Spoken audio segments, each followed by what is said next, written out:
never for certain, since the galaxy is near the plane of the Milky Way, and the obstruction by the dust of our galaxy made distance determination difficult. More recent observations and so showed that it is not a local member group of the local group. It is part of the Coma Sculptor cloud of galaxies, which include one of our local groups of galaxies. Similar to M33, IC342 is a fairly large object, and with its brightness spread over a relatively large area of the sky, giving a low surface brightness. Therefore, it is more easily noticed in a wide-field, short focal ratio instrument. However, once picked up, some structure is visible in most amateur telescopes.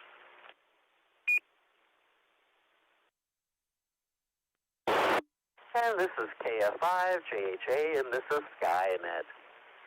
Slide number 20, please. There are more astronomically observing program objects in the constellations of Perseus, the Hero, and Camelopardalis, the Giraffe. I've just given you a sampling of a few of these objects. The Astronomical League has over 60 different observing programs, most of which have around 100 objects.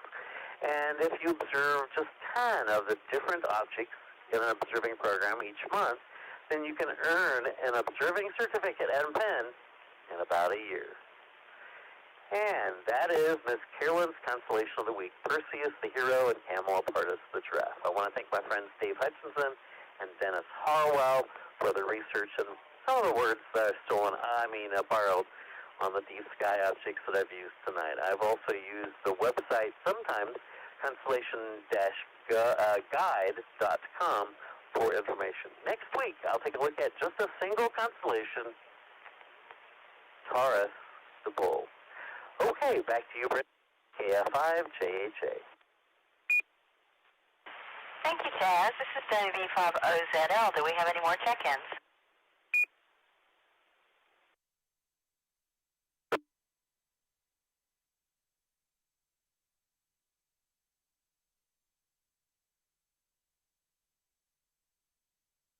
Next up, space launches for this week. A call on Tom, KE5ICX. Go ahead, Tom.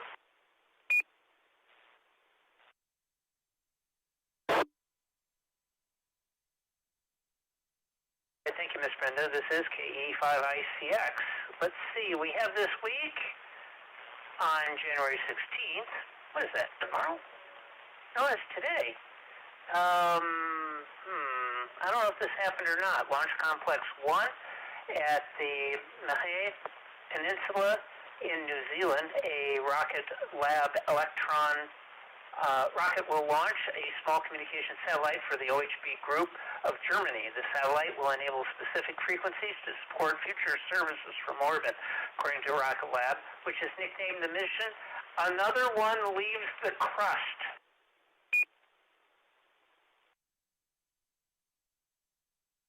On January 17th, tomorrow, there will be a launch from a Boeing 747 Cosmic Girl, a version Orbit Launcher 1 rocket will launch on its second flight after dropping from a modified Boeing 747 carrier jet.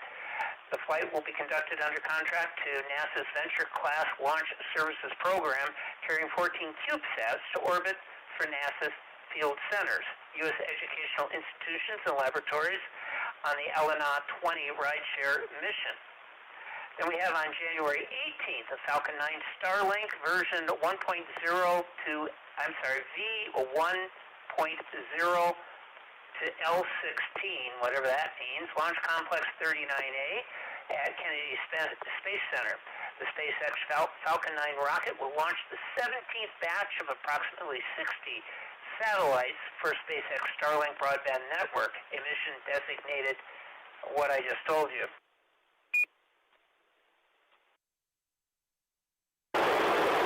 January 21st will be the Transporter 1 launch. This will be from SLC-40 at Cape Canaveral Space Force Station in Florida, right across from Launch Complex 39A. The SpaceX Falcon 9 rocket will launch the Transporter 1 mission, a ride-share flight to a sun-synchronous orbit with dozens of small microsatellites and nanosatellites for commercial and government customers.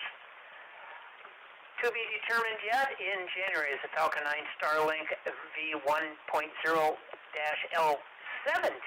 Launch Complex 39A, Kennedy Space Center in Florida.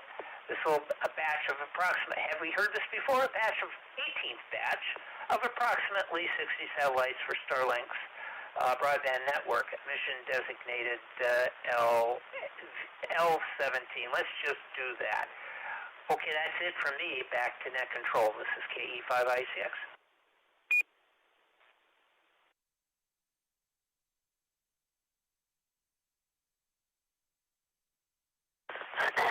Okay, this is WV50ZL. Do we have any more check-ins?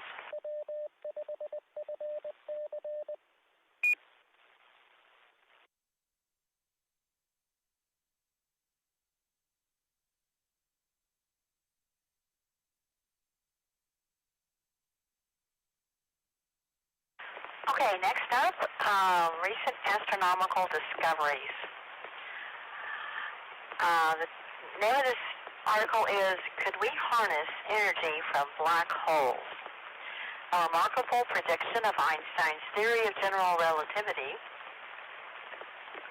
The theory that connects space, time, and gravity is that rotating black holes have enormous amounts of energy available to be tapped. For the past 50 years, scientists have tried to come up with methods to unleash this power. Nobel physicist Roger Penrose theorized that a particle disintegration could draw energy from a black hole. Stephen Hawking proposed that black holes could release energy through quantum mechanical emission, while Roger Blanford and Roman Zynek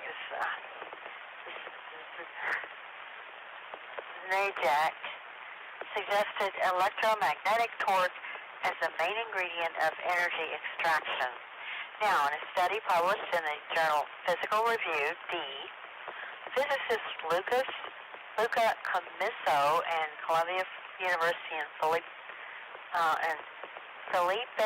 Arsenjo from Universidad Adolfo Ibáñez in Chile found a new way to extract energy from black holes by breaking and rejoining magnetic field lines near the event horizon, the point from which nothing, not even light, can escape the black hole's gravitational pull.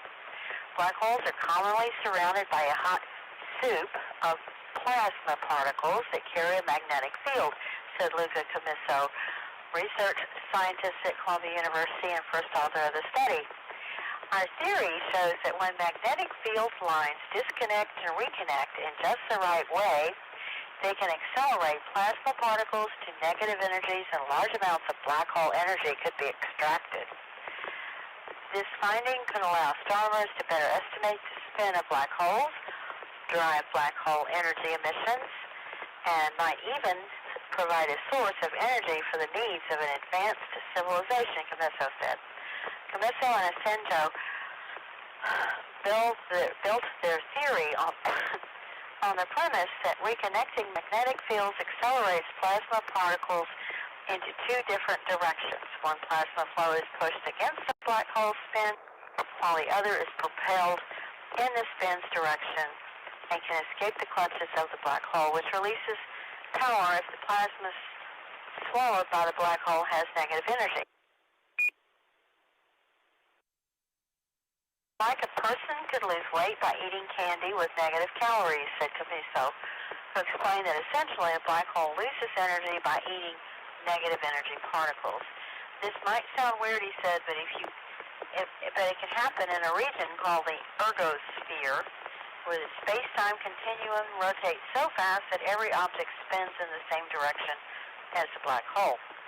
Inside the ergosphere, magnetic reconnection is so extreme that the plasma particles are accelerated to velocities approaching the speed of light. Arsenjo, professor of physics at the Universidad Adolfo Ibáñez and co-author of the study, explained that the high relative velocity between captured and escaping plasma streams is what allows the proposed process to extract massive amounts of energy from the black hole. We calculated that the process of plasma energization can reach an efficiency of 150%, much higher than any power plant operating on Earth, he said. Achieving an efficiency greater than 100% is possible because black holes leak energy, which is given away for free to the plasma escaping from the black hole. The process of energy extraction envisioned by Camiso and Arsenjo might be already operating in a large number of black holes. That may be what is driving black hole flares, powerful bursts of radiation that can be detected from Earth. Our increased knowledge of how magnetic reconnection occurs in the vicinity of the black hole might be crucial for guiding our interpretation of current and future telescope observations of black holes, such as the ones by the Event Horizon Telescope, Arsenjo said. While it may sound like the stuff of science fiction, mining energy from black holes could be the answer to our future power needs. Thousands or millions of years from now, humanity might be able to survive around a black hole without harnessing energy from stars. It is essentially a technological problem. If we look at the physics, there is nothing that prevents it. The study, magnetic reconnection, as a mechanism for energy extraction from rotating black holes, was funded by the National Science Foundation's Windows on the Universe initiative, NASA and Chile's National Fund for Scientific and Technological Development.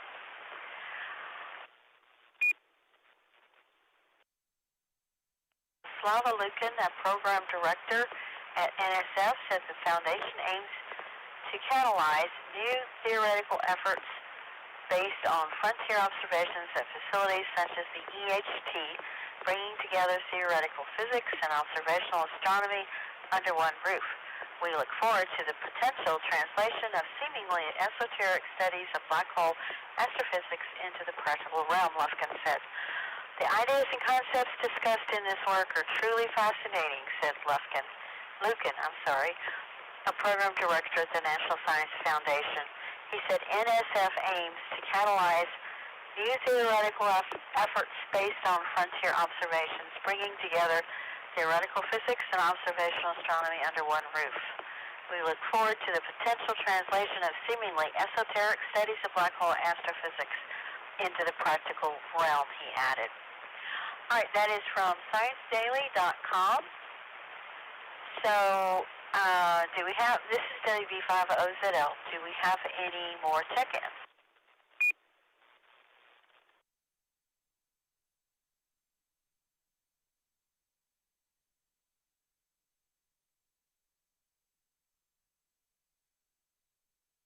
Okay, visible satellite passages over the next couple of days. KE5 ICX. Tom, do you have anything for us?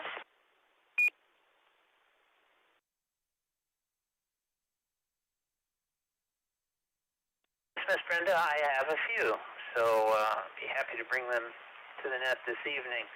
Let's see here. All of this is available over on heavensabove.com, and just plug in your longitude and latitude. I am in Louisville, and that's where all this information comes from, so give or take a microsecond or so on any of them. January 17th, the International Space Station, that's tomorrow, minus 3.3 magnitude at 1834. That's 6:34 p.m. our time. Out of the southwest, it'll reach its highest point at 44 degrees at 1838, and it'll fall at 1840. The next one is January 19th, minus 2.9 magnitude, 1836 in the evening. It'll reach its highest point at 46 degrees out of the west-southwest, and it'll fall at 1842 at 12 degrees. Next up is the super secret X-37B, which is the winged unmanned, well, I guess you can call it a shuttle, sort of. Hold on here. Looks like I'm locked up. Of course I'm locked up. Hold on.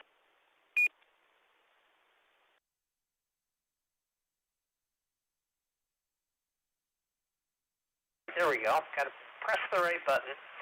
January 17th, we've got a 0.5 magnitude, 1852 in the evening out of the southwest, reaches its highest point almost overhead at 1855 out of the south-southeast, and it'll fall at 1857 at 33 degrees. So it'll go into shadow a little bit. On January 19th, we have 1.3 magnitude at 1832, reaches highest point at 1835 at 46 degrees, and it'll fall at 1838 at 13 degrees out in the northeast.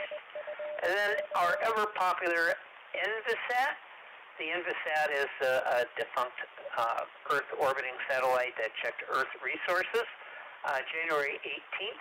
And it's huge, by the way, so it has a pretty good footprint if you're going to look up in the sky. On January 18th, 2.9 magnitude, a little weak, but you can see it. 6:20 in the morning out of the north, it'll reach its highest point at 6:25 at 76 degrees out of the west-southwest, and it'll fall at 6:30. By the way, this is a north-south satellite, so you should be able to see it pass pretty much overhead on a good pass when it's, well, I guess when it's directly overhead, yeah, but north-south passages are really interesting. January 21st, we've got 3.0 magnitude, should be able to see it, 6:08 a.m. out of the north-northeast. It'll reach its highest point at 83 degrees at 6:13, it'll fall at 6:18 to the south. And then finally, I've got January 24th. There's actually two passes, but the one we're going to talk about here is the 3.4 magnitude at 5:57 a.m. It'll be out of the north-northeast. It'll reach its highest point at 6:02 at 64 degrees, and it'll fall to the east. I'm sorry, it'll fall to the south at 6:07.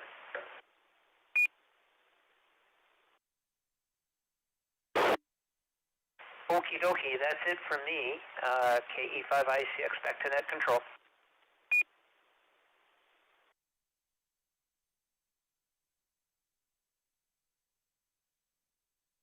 Thank you very much, Tom.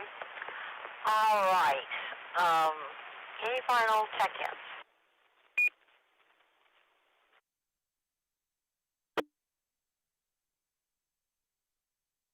We had 28 hams participating on the air.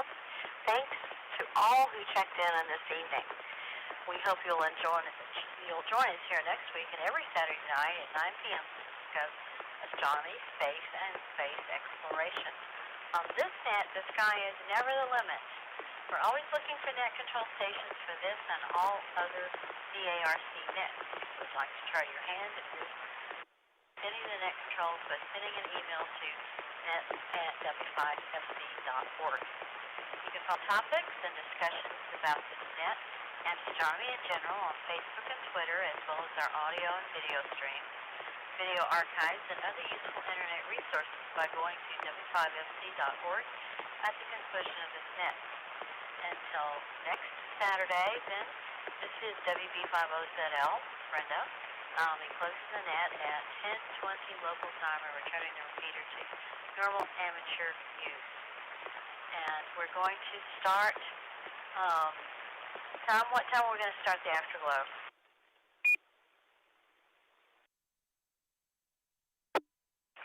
10:30 on the dot, KE5ICX. Come join us for the unusual movie Russian Ark. This is WB50ZL.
I'm looking for volunteers. Volunteers only for Afterglow NCS position.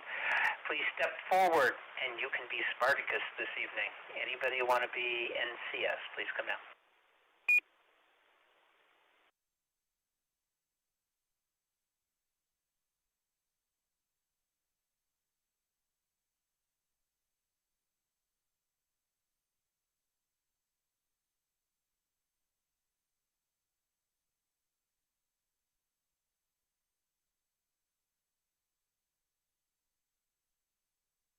Think about it. I got to go powder my nose, but think about it, and I'll ask again in a little bit.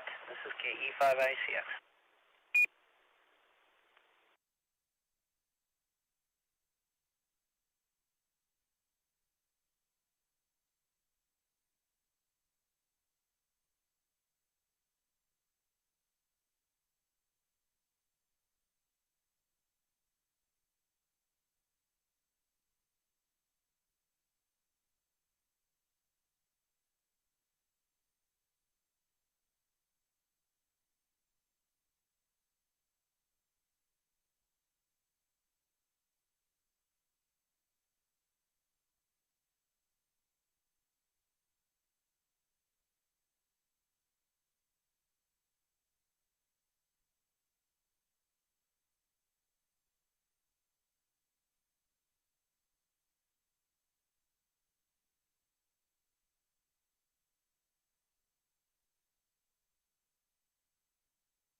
G5ZIX, I had my volume down. What did I miss?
State.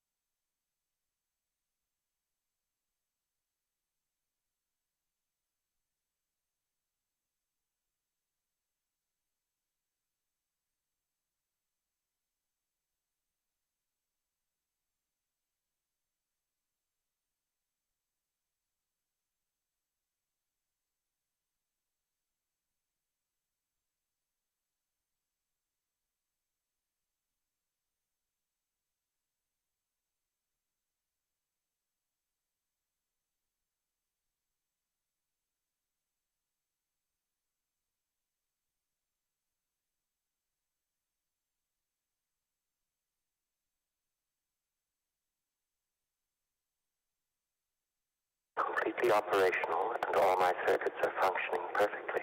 Afterglow Movie Net.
Last chance for world control. Anybody want to be net control for tonight's Afterglow Movie Net?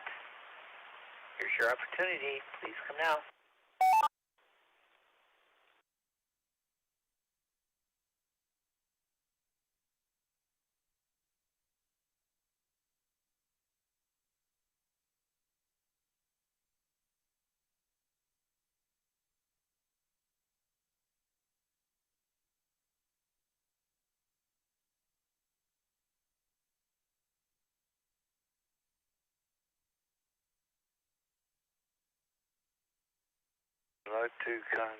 I'd like to control the world, but I need an app first.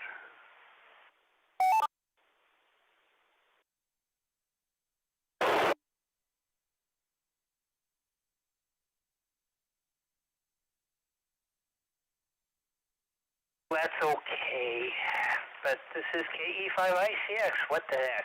I'll go ahead and take it. So it is time for the Afterglow Movie Net. This is when we talk about some movie that you've been assigned now suddenly I get bings and boings on the phone. Regarding a movie that you've been assigned sometime in the future, usually a week before. This movie is always a great movie or a not so great movie.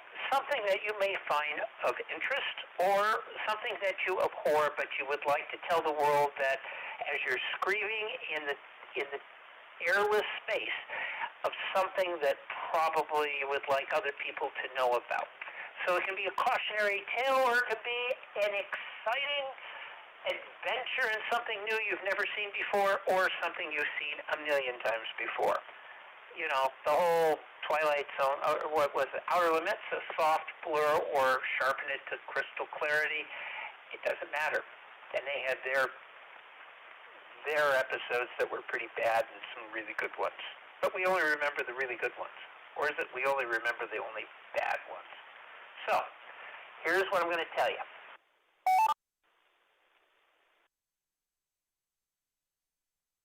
Well, when you get to the movie Mars Attacks, hit me up. That's one of my faves.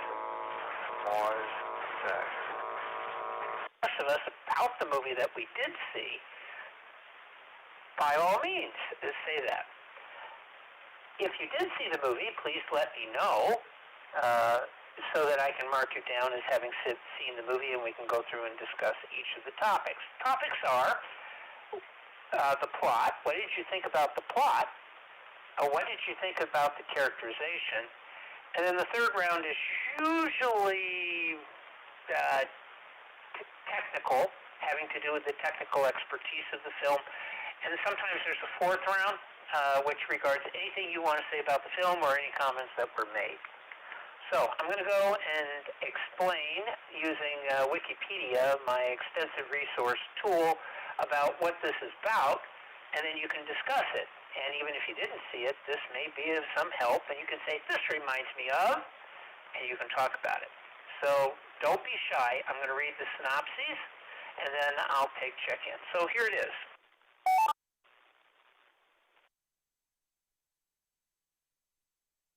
I think I stepped on you quite a bit. I was going to tell you Mars Attacks is my movie.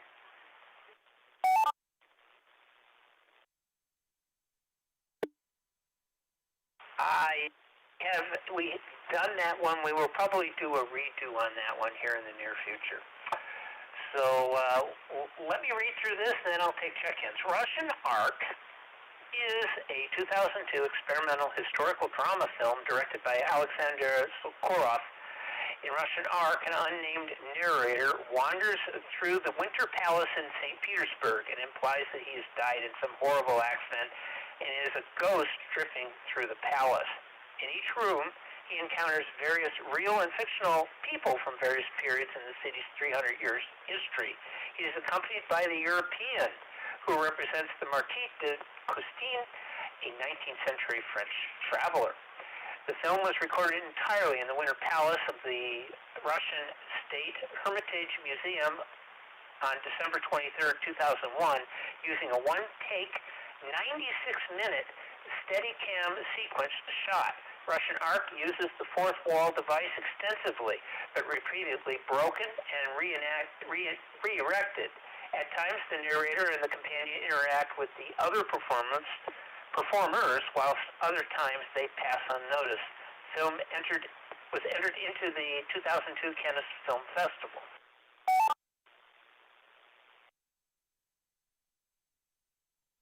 The plot. NIMK-85ICX. On a winter's day, a small party of men and women arrive by horse-drawn carriage to a minor side entrance of the Winter Palace, dressed in the style of the early 19th century, to attend a ball hosted by Emperor Alexander I. The narrator, whose point of view is always in the first person, meets another spectral but visible outsider, the European, and follows him through numerous rooms of the palace. The European, a 19th century French diplomat who appears to be the Marquis de Custine, has nothing but contempt for the Russians. He tells the narrator they are unable to create or appreciate beauty as Europeans do, as demonstrated by the European treasures around him. Each room manifests a different period of Russian history, although the periods are not in chronological order. Featured are Peter the Great harassing and striking one of his generals, a spectacular presentation of operas and plays in the era of Catherine the Great, an imperial audience in which the Tsar Nicholas I is offered a formal apology by the Shah of Iran for the death of Ambassador Alexandra Gribboyedov in 1829. The idyllic family of Tsar Nicholas II's children, ceremonial changing of the various regiments of the Imperial Guard, people touring the palace in the present, the museum's director whispering the need to make repairs during the rule of Joseph Stalin, and a desperate Leningrader making his own coffin during the 900-day siege of the city during World War II.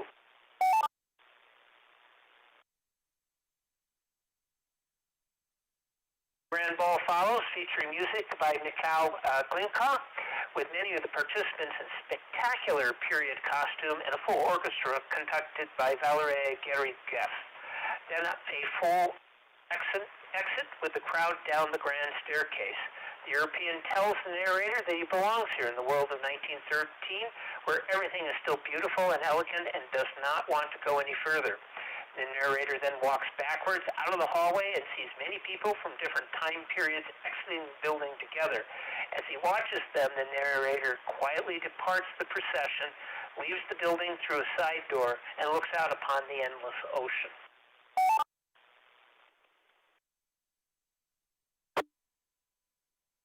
Hey, does that sound interesting to you? I hope you saw the film. I sent out 2 links. The first one was with auto translation, but thanks to Michael, he provided a link in Russian on YouTube that had English subtitles that worked. So the second link went out immediately, which was yesterday, because I neglected to send out this film, even though it's on the list. I didn't update it on Sunday. I was distracted last week with a construction project and a phone call, so blame me. I didn't get it out until last night, I think, or Thursday. I forget. I think it was last night. In any case, I will take check-ins. If you'd like to join us this evening, tonight's movie, Russian Art from 2002. Please come now with your call sign name, and did you see the film?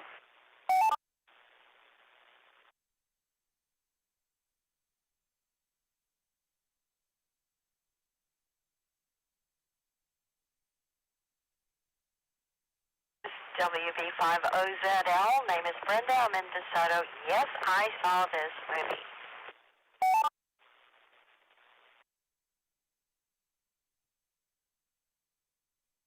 Zero Golf 5 Bravo Zulu Whiskey J near Weber. Yes, I saw the film.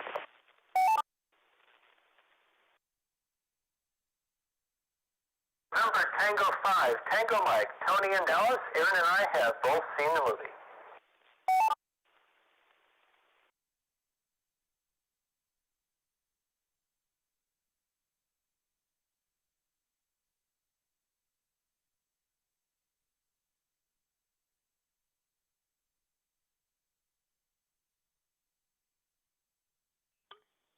Kilo Golf 5, Papa Mike, November, James, Oklahoma. I did not see the movie.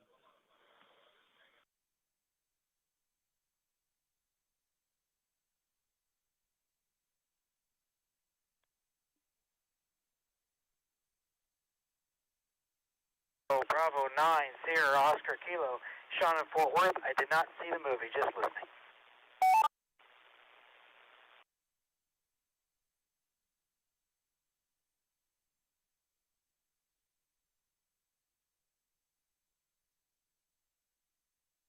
I couldn't really see it. I ended up getting distracted and saw part of it, but I'm going to go back and watch it just to try and figure out what it was all about after I listened to what y'all had to say. 1790.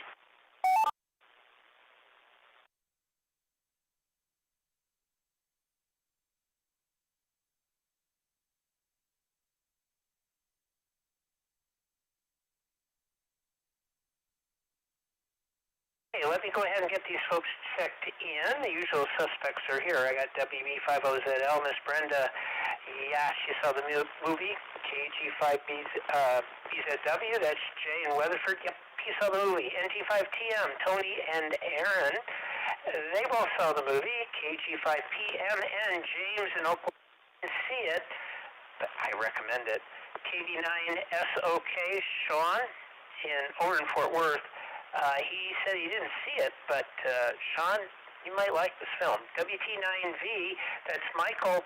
He sort of saw it, was distracted, whatever. He provided the actual English link that really saved us, because the one that I provided looked okay until I started reading things and then realized it was like really weird subtitles. So it's good to be on the email list and or on the Facebook page, which is Afterglow Movie. 2 words, Afterglow Movie, and just sign up, and I will send the updated movies, hopefully in a timely fashion. Sometimes not so much. Okay, let's begin. We'll go ahead and go in order. Brenda bravely took the front position. The lead position, WB50ZL. Miss Brenda, your thoughts on the plot of this film from KE5I6? This is WV50ZL. What was I thinking going first? I'm just going to be a sacrificial pawn, I think. But here goes. I'd never heard of this movie, and but I really enjoyed it, especially once we got the English subtitles that were a little more comprehensible. The original version, it was in English, but I'm not sure those words went together in order like that, because I couldn't make a whole lot of sense. really liked the movie. It was visually stunning, and the way that it was shot all in one take was fascinating. I don't know how they did that. I don't know how they managed the sound and lights on that and costumes. And I guess there were thousands of people involved in this. I don't know where they put the food trucks, you know? It's just a lot that goes into this. And this is not LA. This is Russia. So, the building, the Hermitage, was the home of Russian tsars for many, many years. And you know, it's a museum now. It is absolutely gorgeous. And I didn't understand a lot of the movie, and my detailed Russian history is a little thin, but I would like to go back again and study it. It was well received by the critics, and the people involved in it were, you know, first-rate people. They weren't just kids in the backyard. But I was curious along the way. These giant paintings from Europe. Did Russia have any significant artists like that would paint Renaissance people? I don't know. I'd like to find out. If anybody knows, please let us know. But, and if this is all European art, how did they get it all? I don't know. There's a lot about this movie I would like to know more about. And I didn't get the part of why it was an arc, except it seemed to be floating, but, you know, the thing about an arc is you're going off with saving the animals and a few lives from a flood. So I didn't quite get that connection. Maybe somebody that knows more than I do can help us out here. I'm just kind of rambling, so of course I'll have more to say later. WB5OZL, back to net.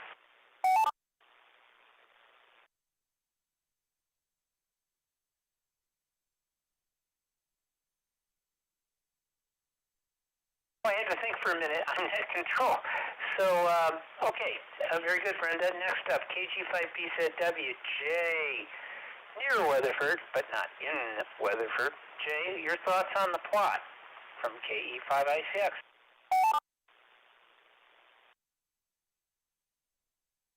Well, I hope this is reaching out because I was planning on using Echo Link, only using RF to check in, but guess what? My router reset, so we have to do it all on RF here. Plot. Well, that's one of the things. It's like this film is not about plot. It is, but no, not really. It's about the visual environment, it's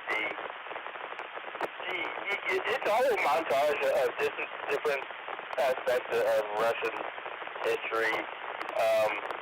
Doesn't mean it's a bad film. It's like that. I was kind of quite impressed with it, but what? It's I don't know. There's really. That's just not what this film is about. That's how I have to say it. I mean, you basically, you hit your first-hand mystery, and then you've gone to the European, or the stranger, as the Craig have it, him. And it's got this little mystery to travel around with, and I like how it starts, and it's like, wow, and how it's like, okay, well, now we're in the modern period. Now we're in this period. So yeah, I mean it's kind of nice, and it's the mystery kind of unravels, and you kind of realize there's kind of ghosts, or if not wherever. It actually kind of helps. When I should hold on memory set.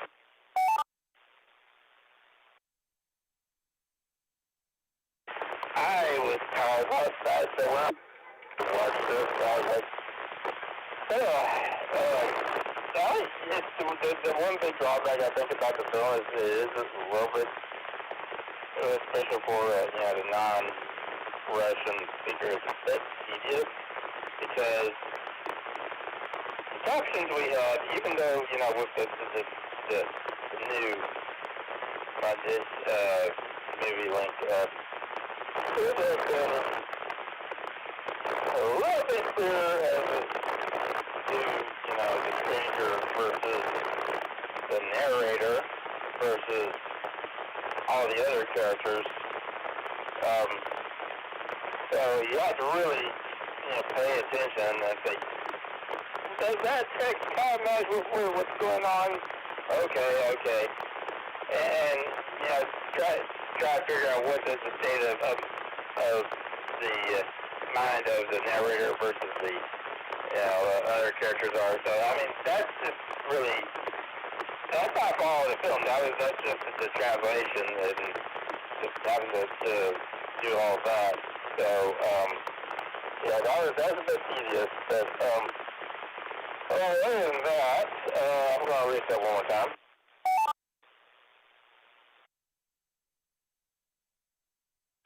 And I mean, it's a one-take effort, and just really quite impressive one-take effort, and just man, I couldn't believe how it's like. I've seen. I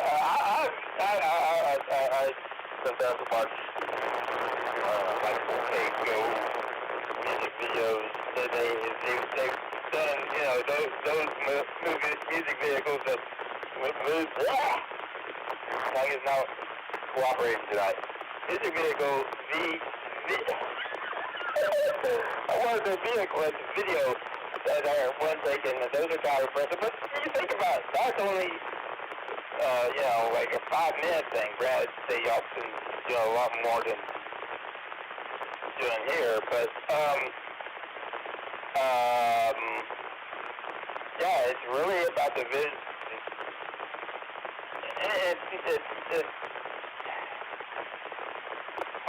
I feel like all the things I want to say are actually in their category, so I think I'm just going to shut up. So, this is KG5HW, back to the Afterglow next. Who's next?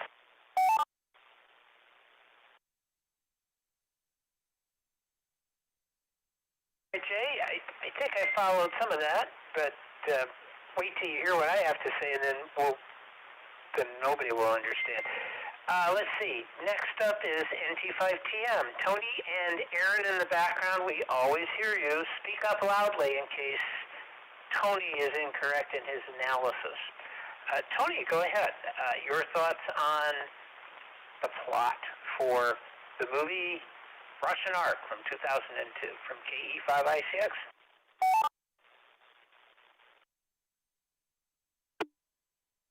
Okay, I was really confused because I thought this was an exciting new movie, and I realized after some help from Aaron that she and I both saw this movie back in the days when you got DVDs from Netflix years ago.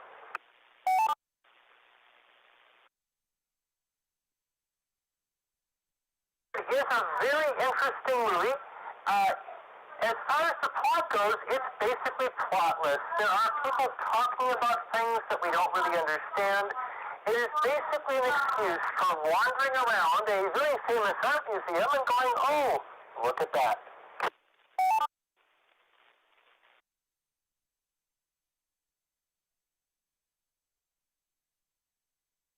Most important character. We see all sorts of elegantly dressed people doing all sorts of things, having various sorts of intrigues, and that's what it's for, to show all the wonderful, amazing things that have happened against the backdrop of this art museum.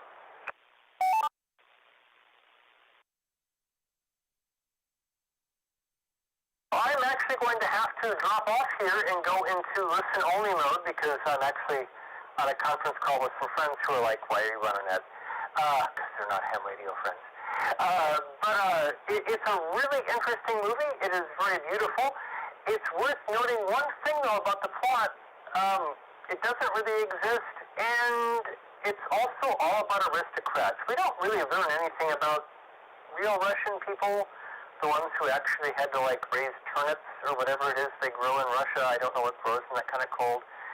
This is all about beautiful aristocrats in a beautiful museum, but that is basically the point. The entire plot of this movie is about reminding us that this is a very serious art museum, but that's okay because they're right. It is that beautiful. November Tango 5, Tango Mike.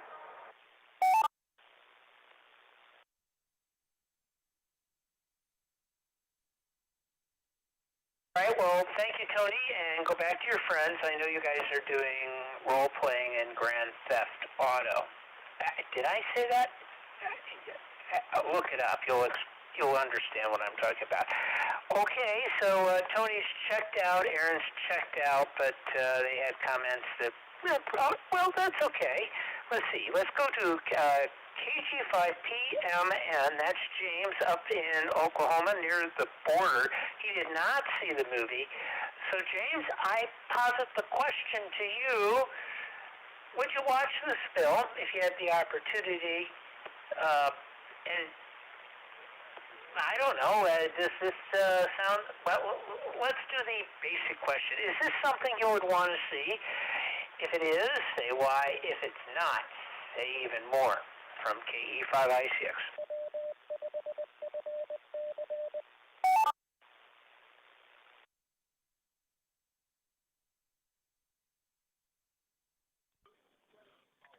This is KG5PMN, James up here in Oklahoma, just east of Walters. I attempted to watch this movie, but watching it on the small screen that I had to watch it on with the subtitles, and it would not even do a full screen on my phone, and I just couldn't really get it to work very well. I mean, if I had something, could link it to the TV or a bigger computer screen or something of that nature, yeah, it'd probably be worth watching, but I just couldn't get it to work real well on with what I've got up here right now. Back to the net, KG5PMN.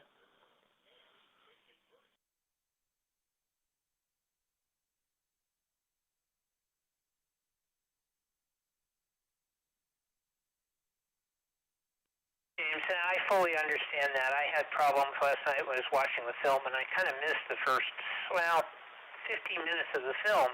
I smugly said I got it all figured out, and I found the subtitles, and I had it all queued up, and then I actually projected it using, Chrome, the Chrome projection thing to the Chromecast. And in the Chromecast, it just continued to do Russian subtitles. Well, I'm not very good at Russian, so fortunately, Michael at WT9V came up with an alternate with embedded titles, or embedded English titles, so we could watch it. And so it took a little while because once we get started, we watch as a group. Some of us watch as a group on Friday evening together and kind of make comments back and forth. Well, that got sabotaged by the fact that the Russian titles wouldn't go away for me, and then I had to go back to the screen. Well, the long and short of it is that it's foreign film, and there's additional problems whenever you try and watch them on YouTube. So keep that in mind next time. And you're right, that was probably the same problem that I had. Okay, next up is KB9SOK. That's Sean. He's over in Fort Worth. He didn't see the film, but Sean, do you want to see this film? Or do you have any comments about an art museum palace being used in a movie? From KE5I6. Go ahead.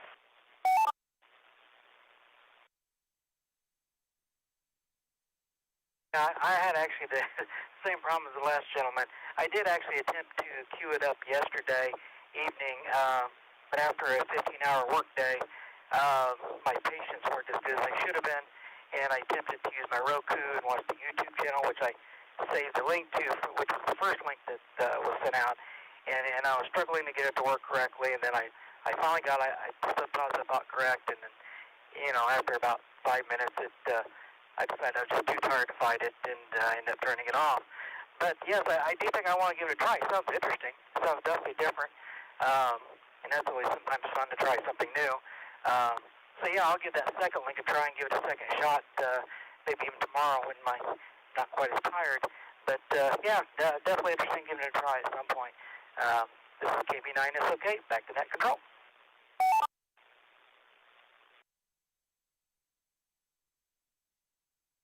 All right, thank you, Sean, and my apologies. This one was, normally we blame Brenda, and we will, of course, tonight anyway, but I was the one that picked this film out, unlike Brenda picks out all the bad ones.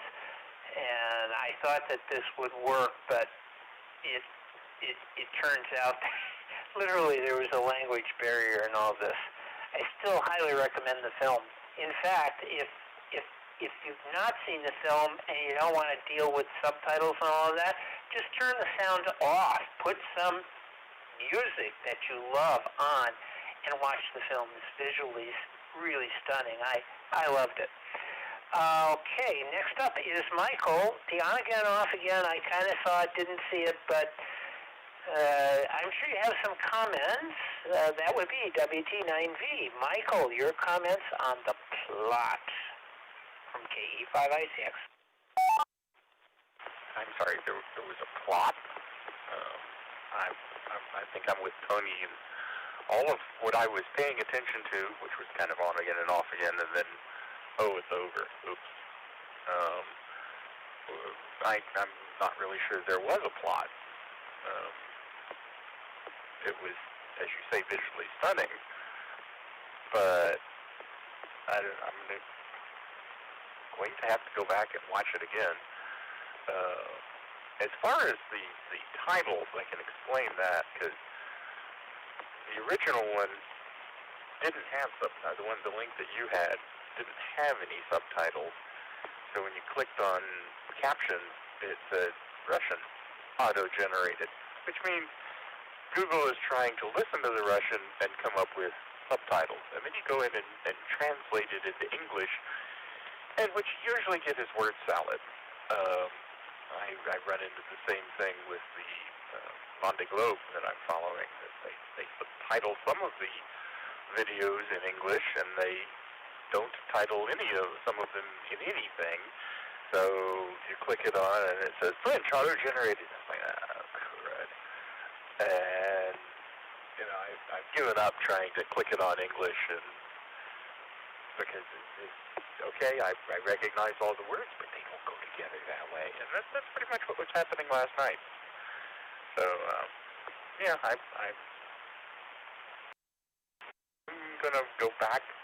I say I'm going to go back. I'll probably go back and watch it again and try and, if nothing else, just enjoy the sets and all of the things. The one scene that I do remember was, I don't know, Granny was coming over and all the little munchkins were running around like little Russian nesting dolls with their costumes. It's just kind of like, well, that's funny looking. Anyway, back to that, WT9V.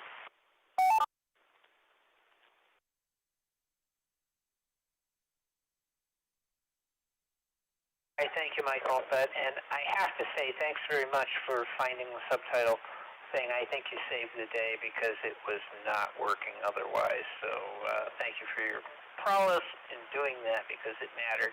Even if you didn't like the movie, it did greatly enhance my experience of the film.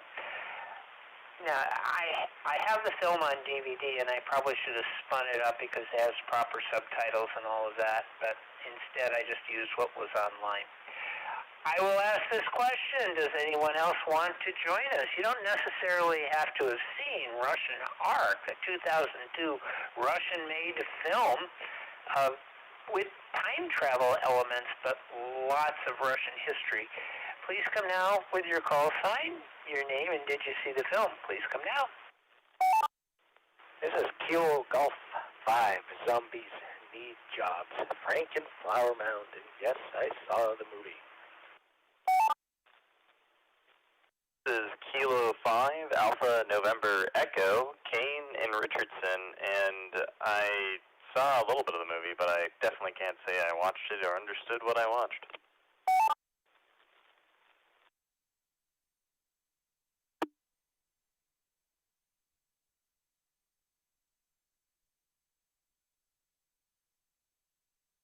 Hi, well, Frank, welcome aboard. KG5ZNJ, Zombies Need Jobs. He saw the film, he says, and I'm going to come to you here in a moment. Next is K5ANE, Keen. Yes, he saw the film, but was not sure what he saw. I can help with that because I Google lots of stuff, but that doesn't necessarily mean you get the whole picture, so tell you what I think after you guys make your comments, and I'll tell you if you're right or wrong. Of course, who knows what that means in the scheme of things. By the way, I'm watching, what is it, Kojak, and the cars are driving on the wrong side of the road. That's confusing to me. I think they reversed the image because everybody knows Chicago is on the right side of, Chicago's on the left side of Lake Michigan, so they just reversed the image because it was too confusing for everybody else. But I digress. KG5ZNJ, Frank, thanks for the information today about the DARC repeater. I haven't said anything about it yet, but we will probably soon. Go ahead, from KE5ICX, your thoughts on the plot. Plot, not plat, plot. Go ahead. This is KG5. Zombies Need Jobs. Well, I'm coming in a bit late there, and I don't know if I'll probably only give this one piece of input, and maybe I'll come around when the net's over. I just have a child that I have to get to bed and stuff. I appreciated the artistic beauty of this film and the stunning scenes and the one take. That was very cool, and the wonderful Russian history lesson in the art history course was fantastic. However, it was too much artsy and not enough fartsy. You see, I'm more of a fartsy type, and I'm more of a hockey night in Canada type of guy versus a night at the opera guy. And, I'm in it for the little green men and the ray guns and the spaceships and all that. And I'm not much of a Alistair Cook masterpiece theater type person. But, for what it was, I suppose I did appreciate it. Now, this film was very well balanced for me personally today because by utter chance, I decided to purchase Season 2 of Gilligan's Island for no reason other than I hadn't seen it since the 1970s, and I don't know, it was a whim, and I just happened to select the middle part of the season, and it was the cosmonaut one where the two Russian cosmonauts come to Gilligan's Island, and they drink vodka and do all that stuff, and it was great because it really balanced out this movie. It just appealed to my proletarian sensibilities. Anyways, that's what I have for you tonight. And this is KG5 Zombies Need Jobs. Back to you.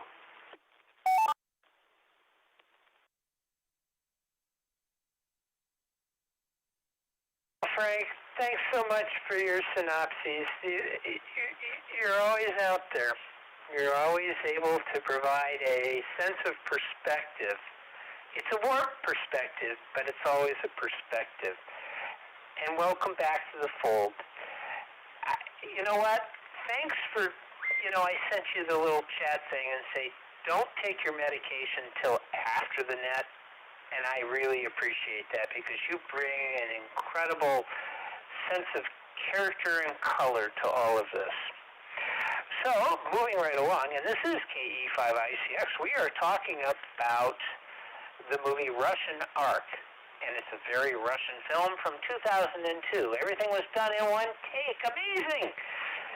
Somehow thousands of people were able to move around in a camera with a guy with a really heavy disk drive thing on a little caster thing was able to do this. Next up is Kane, K5ANE. Kane, you're not sure if you saw the film or not. I have a suspicion you saw more than you're saying.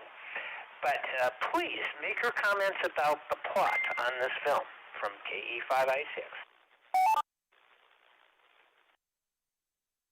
Well, mostly I just kind of wanted to join and see what this movie was really like. We started watching on the second YouTube link because I thought that sounded like it had probably the better subtitle arrangement on it.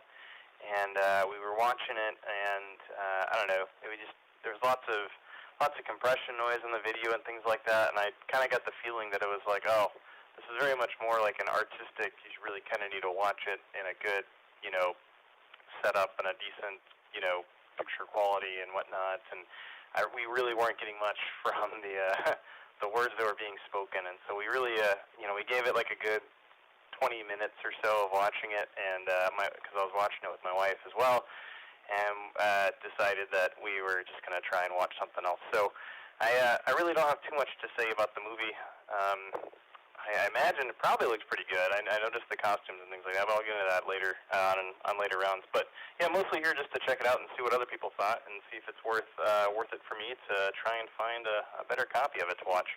K5ANE, back to net.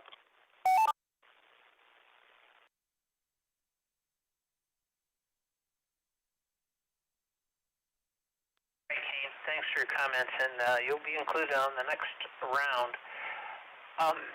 I'll go ahead and make my comments on the film. I picked this film.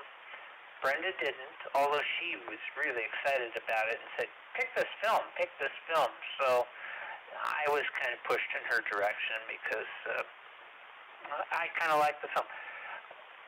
I'm going to read something from the wiki about the background, and this may help to clarify a few things because I think it explains a little bit about the film, and then I'll tell you my personal feelings about the plot. It says the narrator's guide to European is based on a book by the French aristocrat Marquis de Custine, who visited Russia in 1839 and wrote Le Rocher in 1839, in which he depicted Russia as extremely unflattering terms. A few biographical elements from Christine's life are shown in the film, like the European. Marquis' mother was friends with the Italian sculptor Canova, and he himself was very religious. Christine's book mocks Russian civilization as a thin veneer of Europe on an Asiatic soul. For Christine, Europe was civilization, while Asia was barbarism. And his placing of Russia as part of Asia rather than Europe was meant to deny the Russians had any sort of civilization worthy of the name.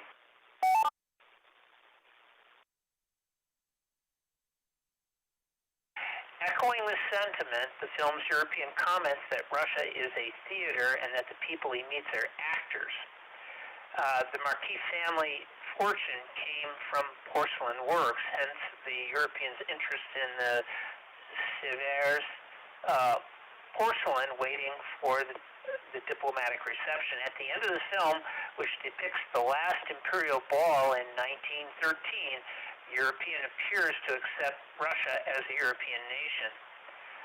On One Breath, a documentary about the making of Russian art, written and directed by Knut Eisterman, gives more insight into the single long-shot tracking techniques and formal organization behind the making of the film.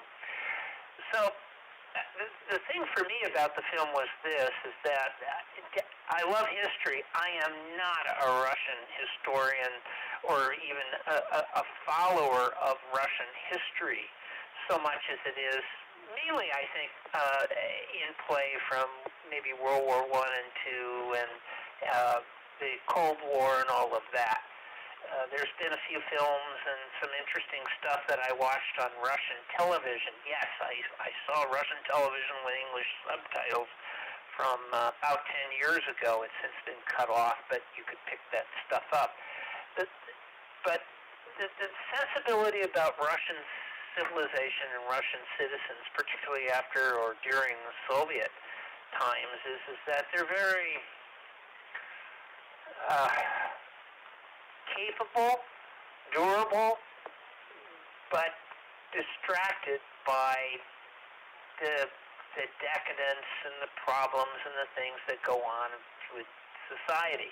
This came out in 2002, so it's been 10 years, and they're somewhat diminished by the capitalism that was going on.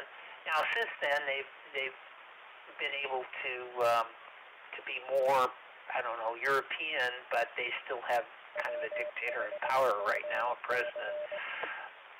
So they've always been able to, and I'm sorry, I'm painting a broad brush here because I don't know any Russians personally. The thing is that there's always been this angst and this. Let me reset.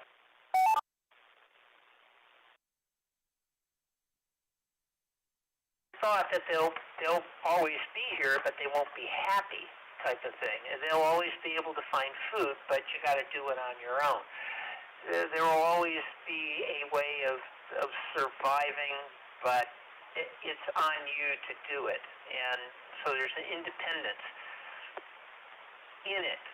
But there's also a need and a feeling of a grandness that Russia is denied of having when compared with the rest of the world. And they're still somewhat divorced from that. They're always considered insuspect, dangerous, and otherwise somehow, I don't know, unreliable. Maybe that's my opinion. But they know that. They're self-aware of those things, and I think this film came out of that.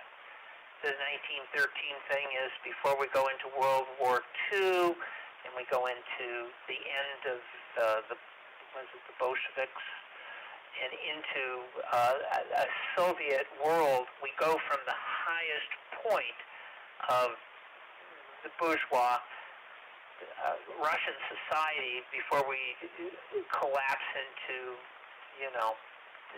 the Stalinism that would come after that.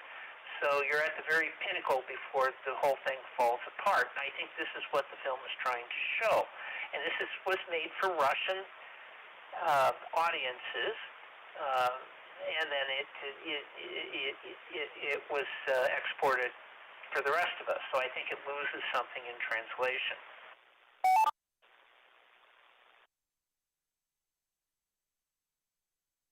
The characters, it's sort of, well, not the character, I shouldn't talk about characters, but the overall plotting that goes along with it is that this is a history of Russia. This is a story told out of order. It's a historical reckoning. It's called Russian Ark because they're all together. They are in this ocean, and that's how it ends, is in an ocean. You look and you see water everywhere. They're traveling together. The history, the people, the whole experience is together.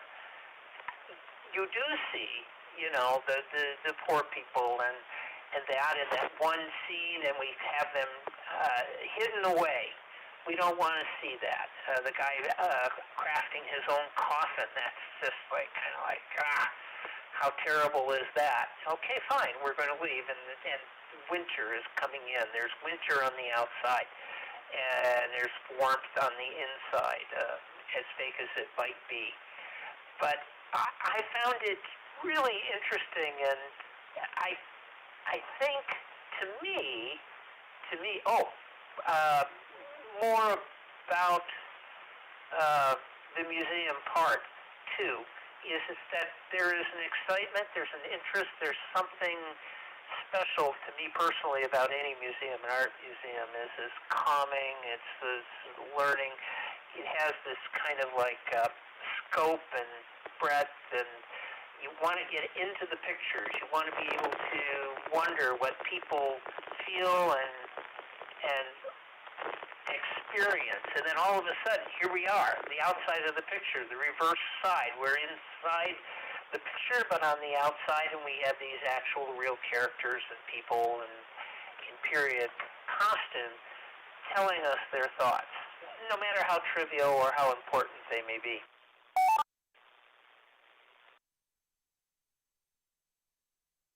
To me, that resonated a lot. Just seeing the paintings of sorts coming to life was really kind of exciting in the sense that, you know, these are the things that go through my head when I'm looking at a painting and wondering what was going on. And I read the placards and spend time. I do sit down and sit in front of paintings, and I spend a lot of time looking at them because it's kind of a pensive moment to really wonder what's going on. Well, Russian art had a tendency to do that. No, we couldn't settle a long time on individuals, but we settled upon kind of period pieces and a collective feeling, I guess, through the whole thing.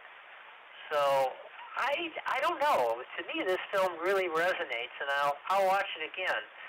And knowing the background a little better, I think I'll watch it more objectively and subjectively at the same time. So I probably talked too long about it, but I found the film quite fascinating and rediscovered it here recently. But your mileage may vary. This is KE5ICX, net control tonight for the Afterglow Movie Net. So I'll ask, are there any additional check-ins? Otherwise, I'm going to go to the top of the list. Anyone else like to check in? And did you see, please come with your call sign name, did you see the movie Russian Ark? Are you interested in seeing it? You don't have to say you saw the movie to check in. Please come in. India 5, Gulf Romeo Hotel. Melissa in Dallas, and I didn't see the movie, but I want to now.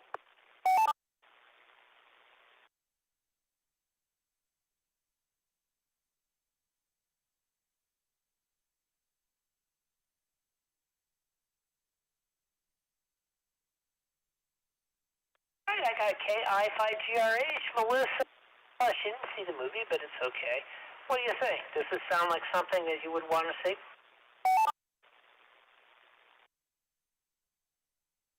Oh, I just came in and started listening to what you were talking about, and I didn't catch it all, but it sounded interesting. So, yeah, I think so. It sounds interesting.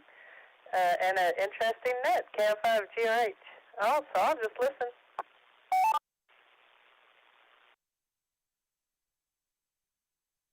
All right, write this down. Send an email to Kilo Echo 5, India Charlie X-Ray, KE5ICX at yahoo.com. Tell me you're interested in being part of the movie announcement for the week for next time, and you can participate in any of these. I don't know if you're on there. You might even be on there. I'm not sure, but otherwise, go to Afterglow Movie. 2 words, Afterglow Movie on YouTube. Not YouTube. What's it? Facebook. Facebook. Go there. You can sign up there as well. It's a free sign-in.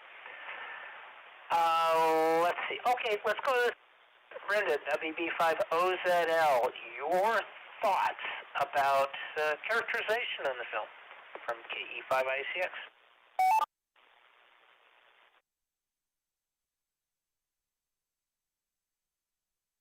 This is WB5OZL. Well, yeah, you really never got to know any characters much.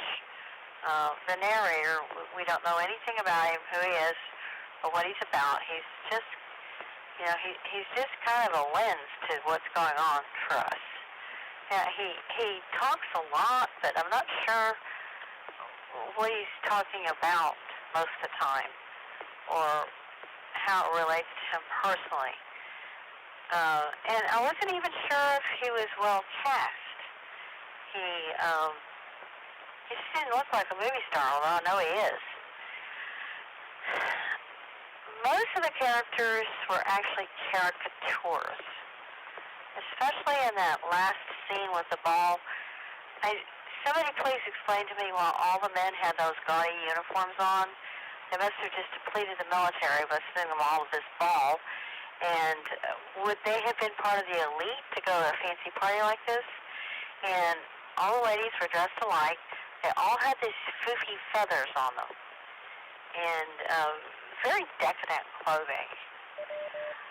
I just question whether during that time period you could have found that many rich and elite people in St. Petersburg. It was just, I think maybe that's the point. There were so many of them that it was an excess. It was set in 1913, one of the few last good years they had in Russia before the revolution of 1917 or before World War I. And this was a time when the classes were, that the hierarchy of social class was starting to change. No, we didn't see any of the farmers and factory workers. So nothing of that part of Russian life at all. I think this is kind of an explanation of the Russian psyche, which, I mean, I don't want to judge, but it's not exactly a soft and gentle culture. Their music, which I love, is very powerful, and, it's not Debussy at all. I think of Rachmaninoff, and it really just louder than life music. And they're, I just think they're all kind of bombastic, and maybe there's a bit of a cultural lack of self-esteem throughout my entire life. Russians were always saying, we invented this, we invented that, we're better than you, and they always had to prove something. More so than most other cultures do. So, of course they're a fascinating culture, and a lot of their literature is, also violent, warlike, and I don't know anything at all about their movies, but maybe this was a peek into that culture and the attitudes toward it. I think it was kind of offensive to say, Europeans are superior. Well, what's that mean? It's just not even relevant. But obviously, somebody thought about it. So anyway, the building was almost like a character itself. It's quite impressive, and the idea of it being on the water is kind of unusual, I think. It actually is on the water, but not the open sea. It's in one of the St. Petersburg is kind of like a city of islands. And so it does face the water. All right, I'll turn it over. WB50ZL.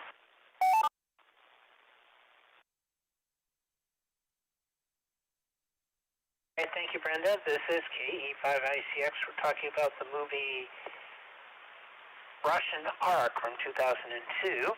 Next up is KG5BZW. That would be Jay. Your thoughts on characterization for this film? Go ahead, from KE5ICX.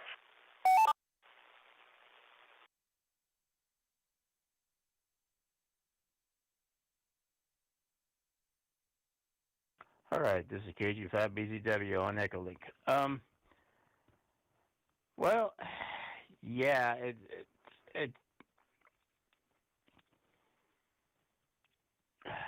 without, characterization.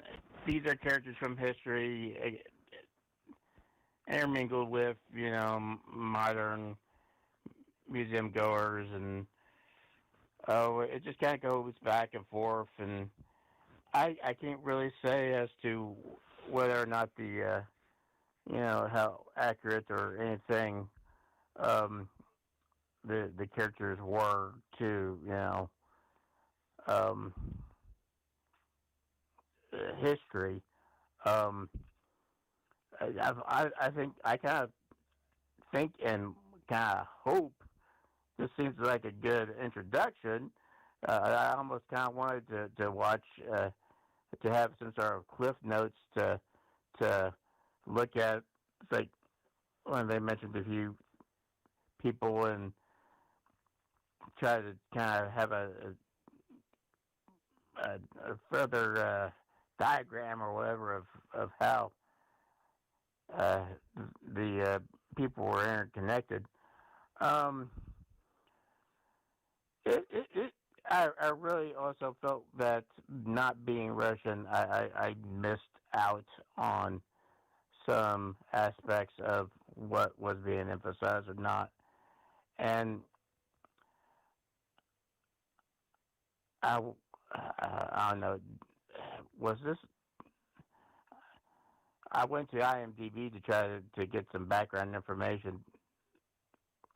I didn't quite get the information that I guess Wikipedia provided. That was, I mean, it's like some of this stuff I could have, I do wish I could have had a little bit more explanation. I don't know. I don't really have much to say because, well, just the way that the film is, it can't, they don't really go that in depth. This, oh, I have this perfect. It's like this perfect piece of music to go along with this, except for it won't. It's not an hour and 30 minutes long. It's almost well. I want to tie it in, but I don't know how I have the smarts to say it. It's I just realized there's something to this film and also Modest Mussorgsky's exposition, pictures at exhibition. There's some smart things that can be said about both the film and that are not even it's like meta stuff that I like. It's kind of interesting that this is literally pictures at an exhibition, and one of the most famous musical pieces from Russia is that that piece, and honestly, there's a little bit more drama to the music than this, but in my opinion, but I don't know. So many people. You read as to how many people actually acted in here, and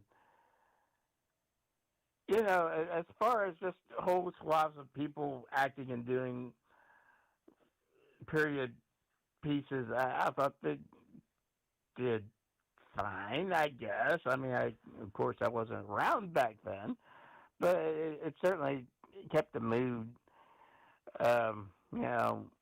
For whenever you entered another room and they had the little harp or whatever, it sounded kind of like either harp or raking metal on just I don't know. I'm almost derailed myself.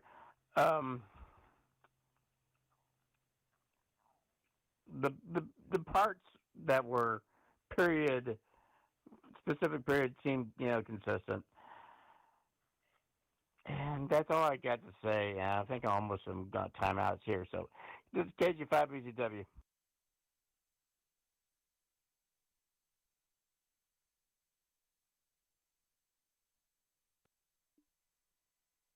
That's okay, Jay. I think that characterization is probably the most difficult part of this film because it's about a bigger picture of Russian psyche, I think, which I'm going to go into in a little bit.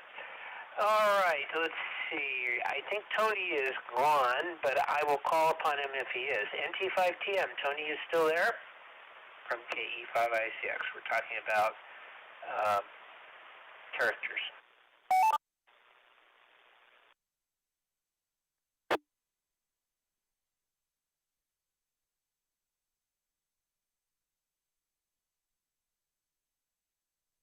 He said he was going to sign off on the last round, so no harm, no foul. Not that there would be. KG5PMN, James, your thoughts? You may have done some Googling on this thing. Is this something that's interesting to you? Or any comments you want? I don't know, talking about time travel, nationalism, characterization in those realms. I don't know. I'm going at straws. The most interesting part is are you still interested in this film? I guess from KE5ICX.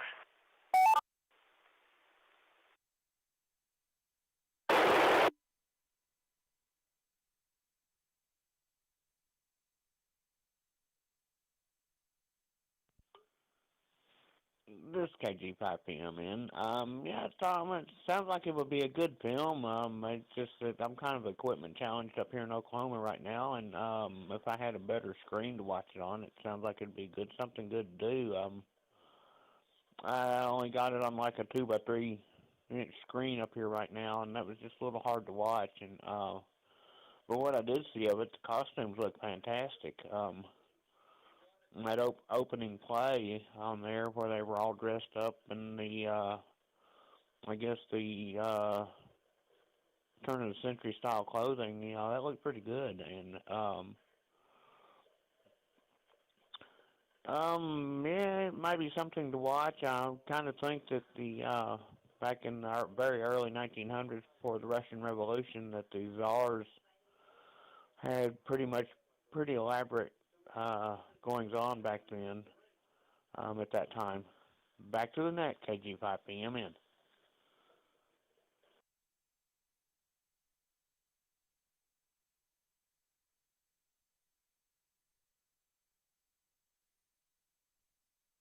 James, well, I apologize for putting you on the spot because, this is a rigorous film in that it's Russian with subtitles. It also has a history that we don't pay a ton of attention to. It's an artsy film, and in the end, we're all going, what do we just see? So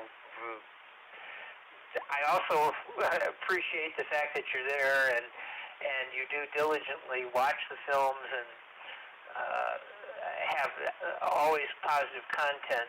So I didn't want to leave you out, which kind of puts this weird spotlight on you. Hey, what did you think about this? When I know, yeah, it is difficult and a challenge. I know that.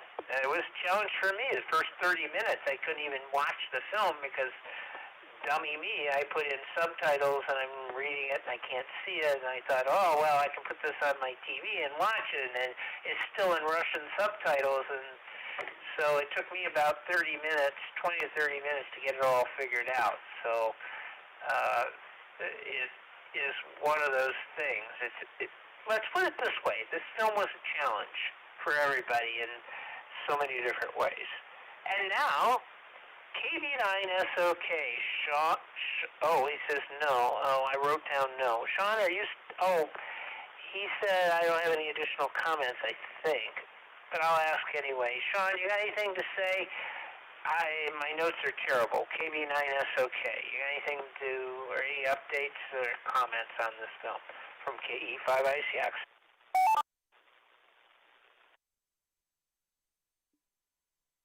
Yeah, I can't say that I really have anything to add. I did try the second link while everybody was talking just to see if that worked better. And yes, the subtitles actually work on that one, so this will make it much easier to go back and watch. It seems like the comments are interesting. I think people sort of liked it. most of them seem to be pretty positive, so I will give this movie another shot and see, because to be honest, I'll admit I don't know a lot about Russian history, so a lot of it will probably be new to me. So yeah, I will give it another try. This is KB9SOK, back to net control.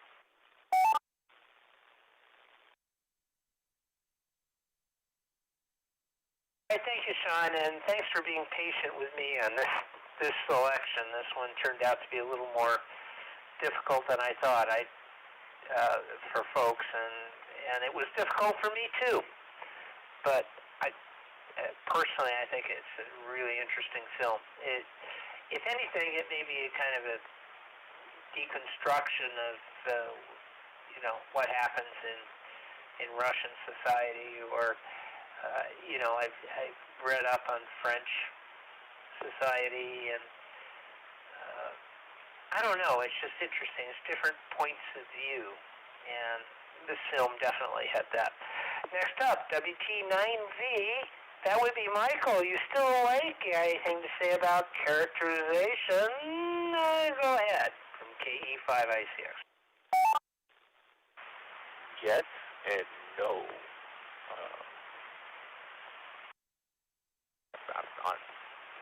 Not a clue about characterization, sorry. I know you're counting on me for these things, and I'm going to have to defer to Frank this time, I think. WT9V.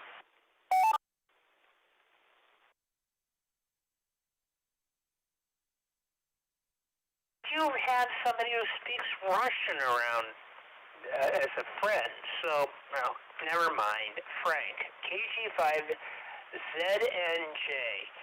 your comments on characterization. I'm counting on you, just like, was it Saturday night, hockey night in Canada? Go ahead, from KE5ACX.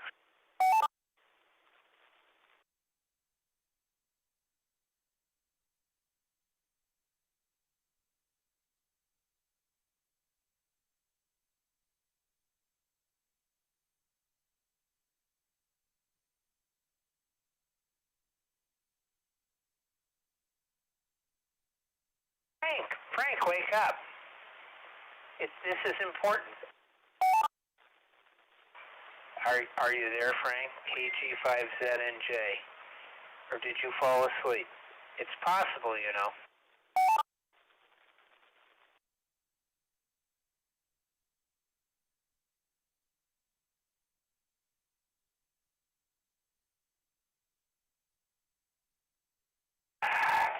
Frank, we're so disappointed. K5ANE, Kane, your thoughts on characterization. Please go ahead.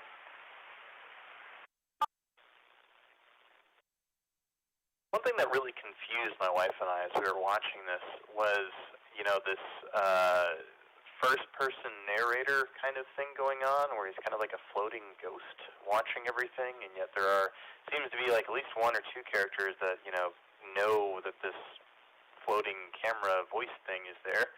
I'm hoping I understood that right, but yeah, just that whole thing was kind of strange and very different from most other movies that I've ever really seen.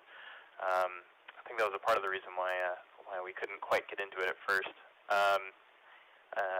That said, it definitely seemed like they were kind of setting up maybe a couple of interesting characters in the bit that I saw, but that was also kind of a part of the reason why I kind of had a hard time getting into it, was I couldn't really seem to connect with many of the characters, and they seemed a little bit distant to me, at least at the beginning part that I saw.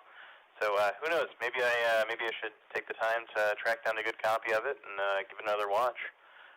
Once again, this is K580, back to net.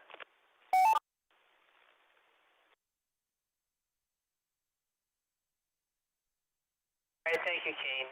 As I said, this was a rigorous film of sorts with all the issues that went along with it, with subtitles and history and all of that. This was a film designed for a Russian audience, and then anybody else who's history buffs, of Russian history buffs, for that matter.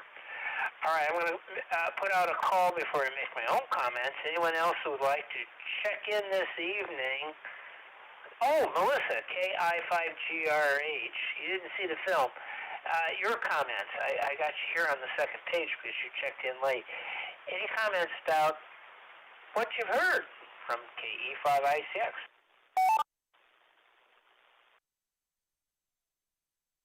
Well, good evening, Tom, and everybody who's still awake. I don't know why I'm still awake. This is very intriguing. I don't know. I don't, in general, watch very many movies, and I certainly don't have the brain power like you all do at this time of night. In fact, I don't even know I have this much energy right now. I have no idea. Did I drink caffeine late? I don't know. But it does sound like a very interesting movie, so I may, if I have time, just go find it and watch it. So, but no, I'm enjoying your analysis. No, I don't have the brain power to do that at night this late. Y'all are amazing. It's fun to listen to, though. KF5GH.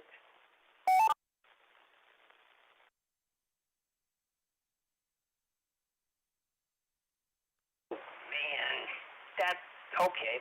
No, we're not that smart. No. Nope. But I don't know what to say. All right, hold on. I have comments on all of that coming up. But anyone else want to check in? Please come now. What are we talking about? Russian Ark from 2002, a Russian film, Russian-made, Russian thoughts, Russian production. I guess it's Russian. Anybody want to join us? Please come now with your call sign name. Did you see Russian Ark? Please come now.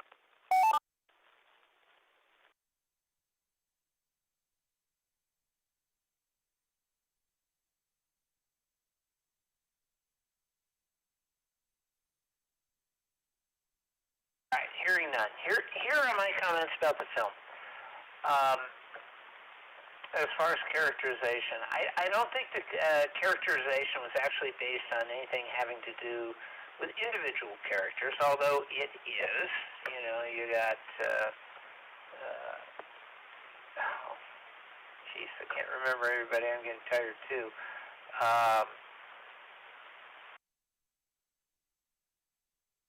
I look up people because I'm getting tired too.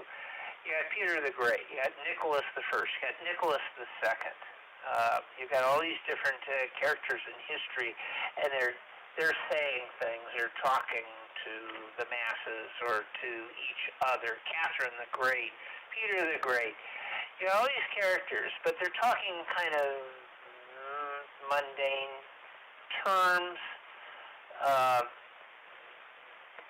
Creating their own, center of I don't know, center of holding court. Let's put it that way. That's what they're doing. And the camera floats around all of the individuals, and they're talking about their thoughts, both trivial and important, through the whole thing. Are they central characters? Yeah, they're listed as central characters. Do they matter? Yes, if you're Russian, they matter. They're part of your history.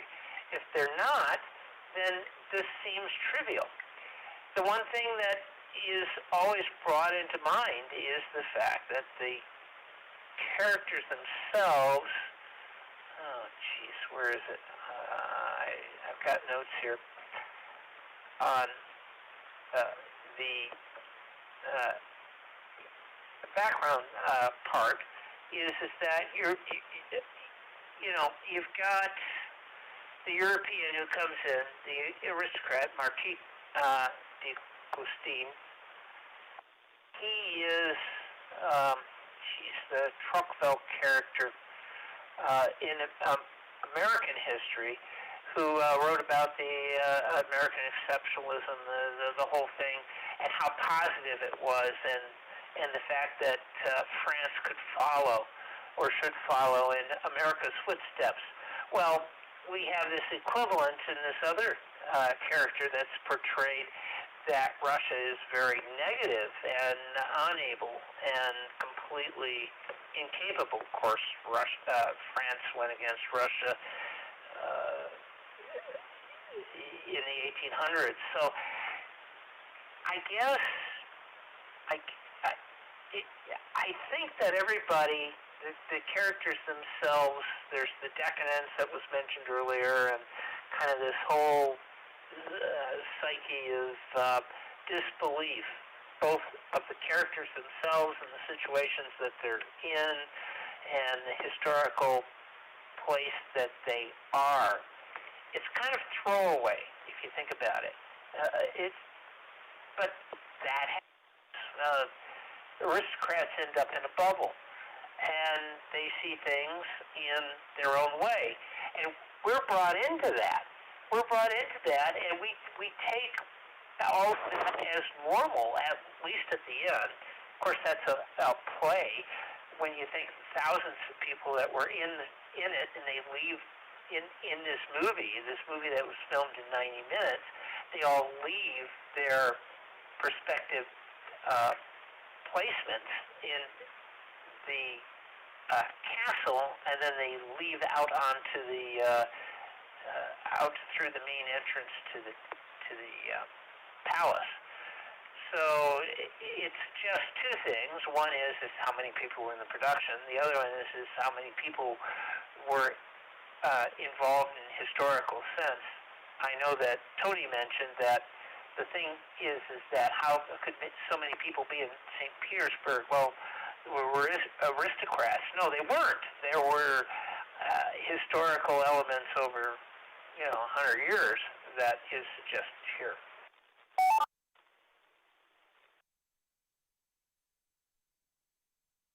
So it meshes. I'm kind of grasping here because I don't have Russian history at my fingertips, and I feel kind of helpless in the sense that I can't, pull it together. But the sum total of the Russian experience, and even today, is kind of wrapped up in this film. So it's kind of intriguing. It's also depressing at the same time. We all have that, the good, the bad, and the ugly, I think, in our own personal perspective on history, the nationalism, and this is nationalism in this case because we're talking to fully Russian history and characters, with the exception of the French guy that comes in and decides that he's going to judge the Russians. Nationalism again. So those things all mix up, and if you're Russian, I think that you really are thinking this one through. For us, not so much, but we have our own versions of this, but not quite in this way.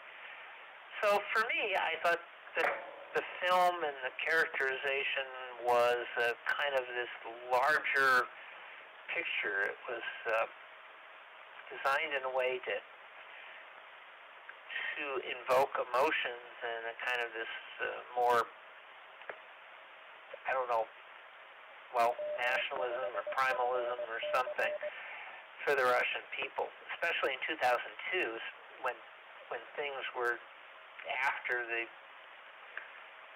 glasnost that went on and the further, I don't know, liberation or ability of the Russian people to go ahead and speak after the Soviet empire kind of just died at that point. So this was a moment of reflection and extrapolation, I think. Just my thoughts. All right, this is KE5ICX. I've rambled on long enough. Does anyone else want to join us this evening or at this point? And then I'll ask for any final comments. Please come now.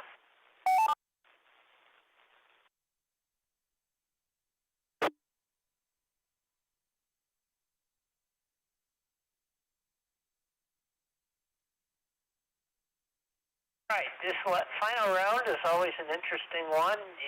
You can talk about anything you want. It can be the technical part of it, the music, the aspects of the film, anything you want, technical, music, or of anything you want. Please come with your call sign, and I'll write you down. Please come down.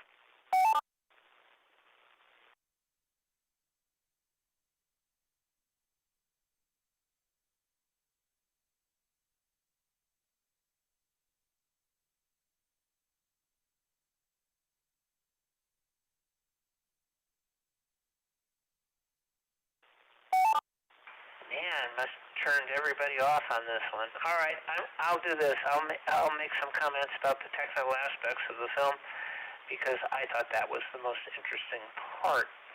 And then if you have any additional comments, you can come after that.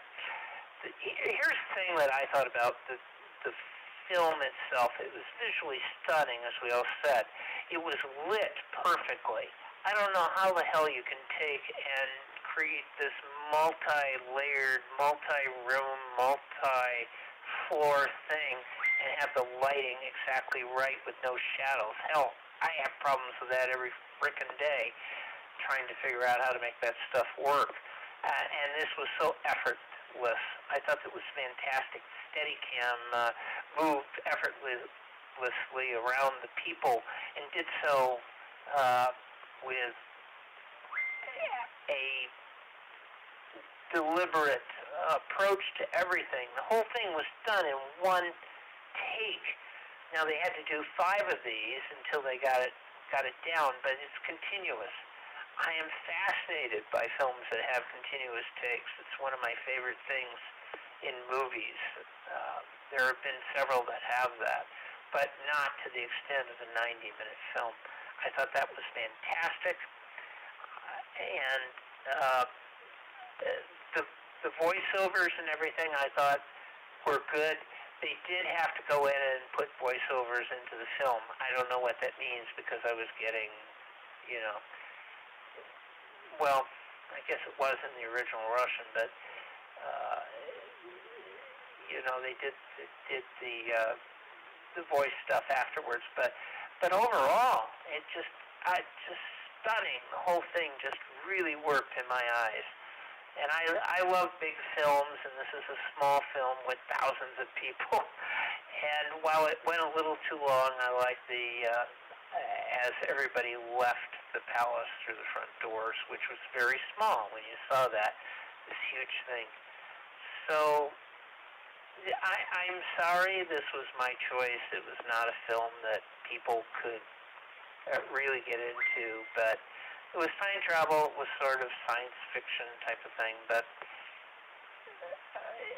that's why I picked it. I thought it was a fascinating film to watch, and I'm totally ignorant of Russian history, but that's me. Probably learn more. You never know. Okay. Probably talked way too long. Does anybody have any additional comments or want to shoot me down? Now is the time. Please come now with your comments. This is KE5I6. 350ZL. Cat 508.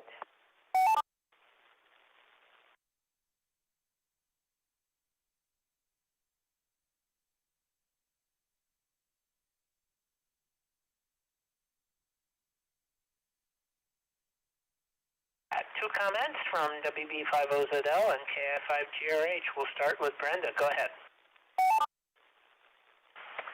WB50ZL. I've decided now I'm going to learn some Russian history, and I'm going to watch this again, and then we're going to talk about it again. Somehow. WB50ZL.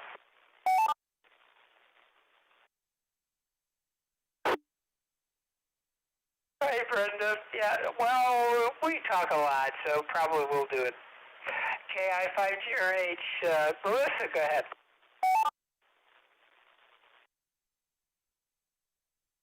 I guess I didn't hear you say it before, but you said it was one-shot movie. That is so cool. So I guess I saw 1917, and I think that's another one that did. That is really interesting. So anyway, that I just perked my ears up when you said that. I'm going to go watch it. Cat 508.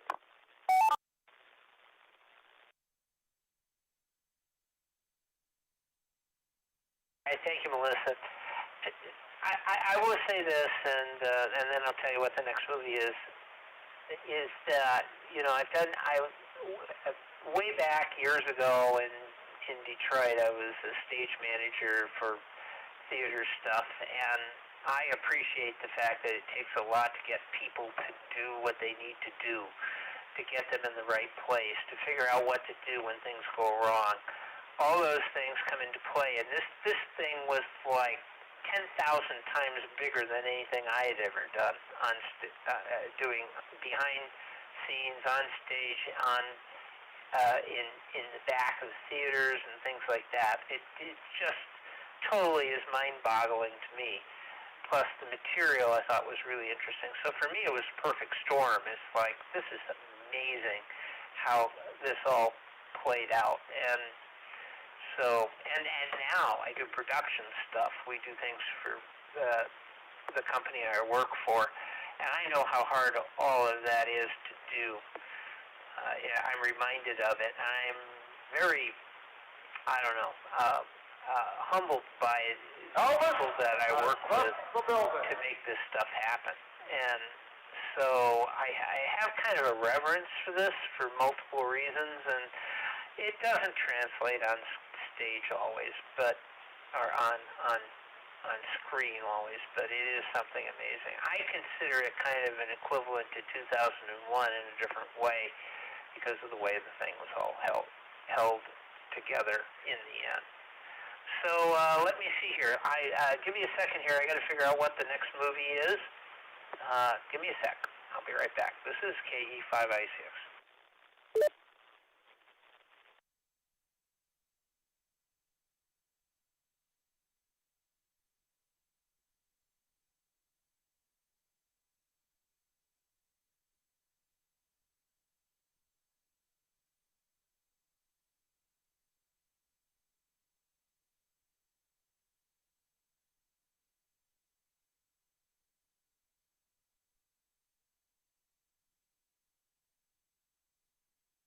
All right, here we go. Next week's movie, I put these things together like 3 weeks in advance, but I can't remember what they are. The next movie is The Man from Earth from 2007. Go to the Afterglow movie page on Facebook. Afterglow is one word, movie is the other. And you'll find The Man from Earth from 2007. If you are listening and would like to be included in the movie list and not part of Facebook, just send an email to me, KE5ICX, Kilo Echo 5 India Charlie X-Ray at yahoo.com, and I'll put you on the list. Just say you want to join the group. And that's it. I'm going to go watch the hippie episode from Lost in Space, what is it, Collision of the Planets, I think, with Daniel Travante, who went on to do, Hill Street Blues. He was the lead in Hill Street Blues, but he's a hippie in this episode. So if you want to see something bizarro, watch TV tonight. 7-3, everybody. Thanks for the conversation. Thanks for listening to me. Thanks for listening. I appreciate everything that you guys said. Watch this film. I think you'll like it if you haven't seen it. With a little bit of history under your belt, it should be interesting. Next week's movie, The Man from Earth from 2007. See y'all later. Bye-bye and bye bonds. This is KE5ICX. I'm clear. Z&J, hey Tom, you still there?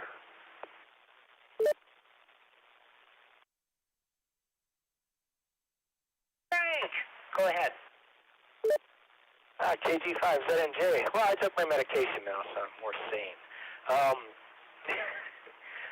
Just wanted to comment on what we talked about a little bit earlier today.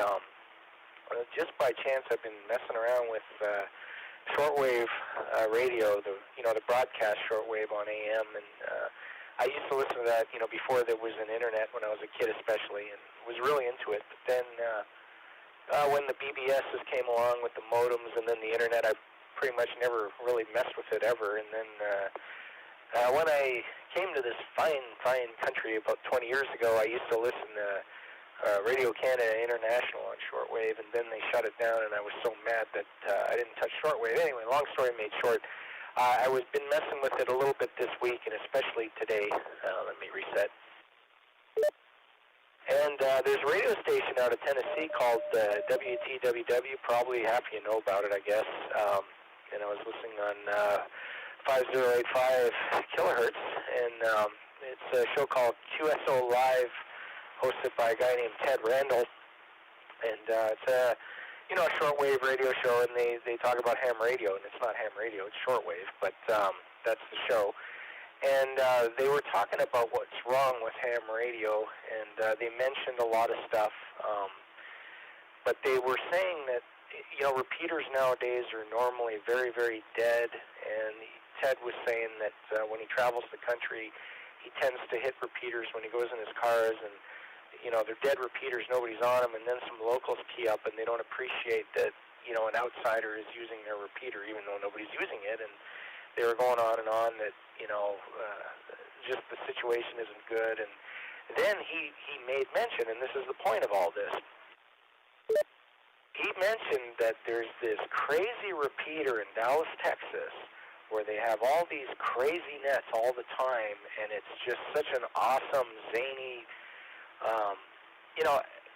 excellent repeater, and he didn't name it because mainly the other host kept interrupting him, and he was trying to remember the details of it, but he says, they have these, nets where these guys just share recipes, and they have all these off-the-wall stuff, and then he said, and I think they have this crazy paranormal net on Saturday night or something, and he was just saying, that's the best repeater in the country, basically, so I thought you guys should know about that, because I thought that was really cool. Anyway, that's what I got. KG5ZNJ, back to you guys.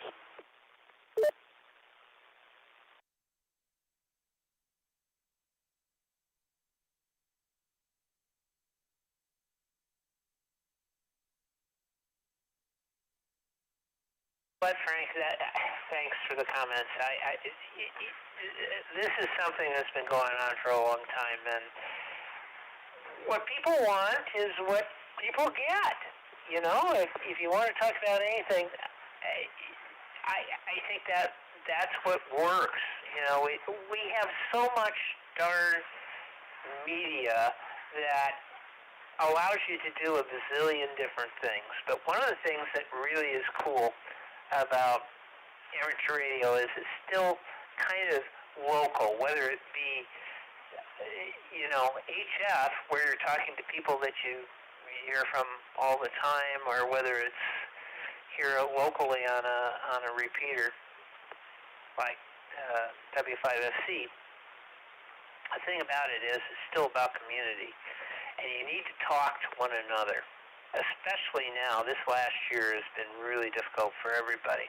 And to me, having these nets, I think, is really been something special. And this net was created because after Skynet, we started talking about movies, and it mattered. It was sort of this thing that said, let's talk about something fun that we would enjoy. And we have that. It doesn't have to be big. It doesn't have to be small. It just has to be something that you like. And that works. Use the repeaters. We are all about communications. When the Lunch Bunch net, which is Monday through Friday, started out as just simply something fun. We were all shut in. Let's get together. And so we did the company announcements net, and then it became the Lunch Bunch net. That's great, because people get talk. Just do it.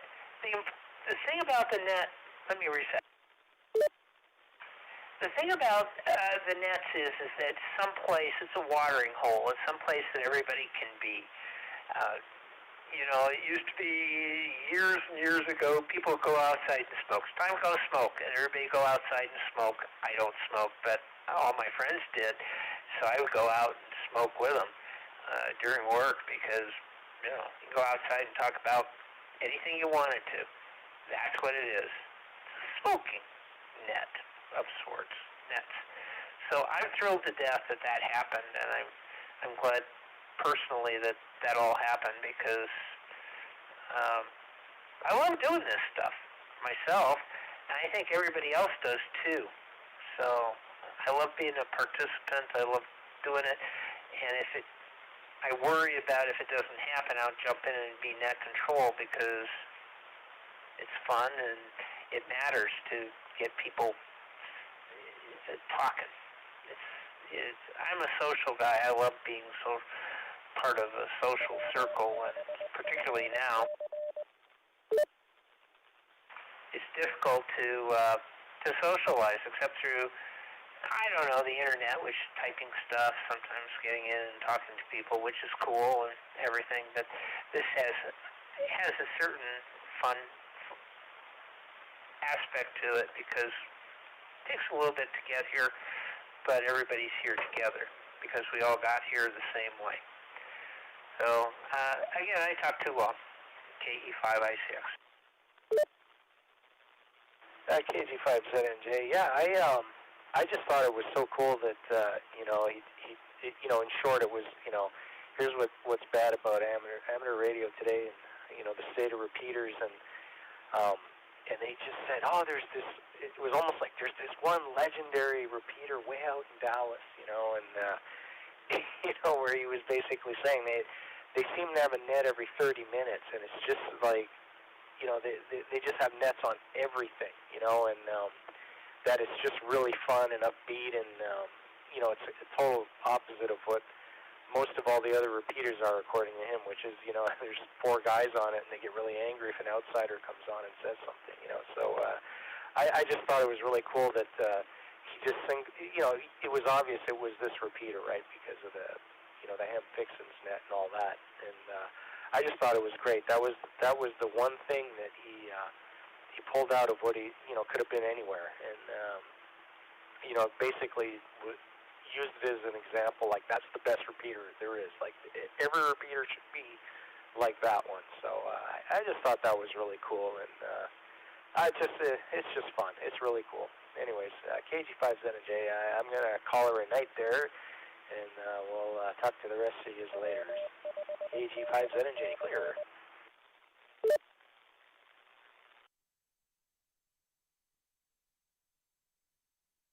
All right, see you later, Frank. Stay out of trouble, and remember, Saturday night is always hockey night in Canada. This is KE5ICX. I will be clear. 7-3. See you next time. Bye-bye. I can say is if we can figure out what this other crazy repeater is, then we could go over there whenever Brenda picks a real stinker of a movie. WT9V. KF508.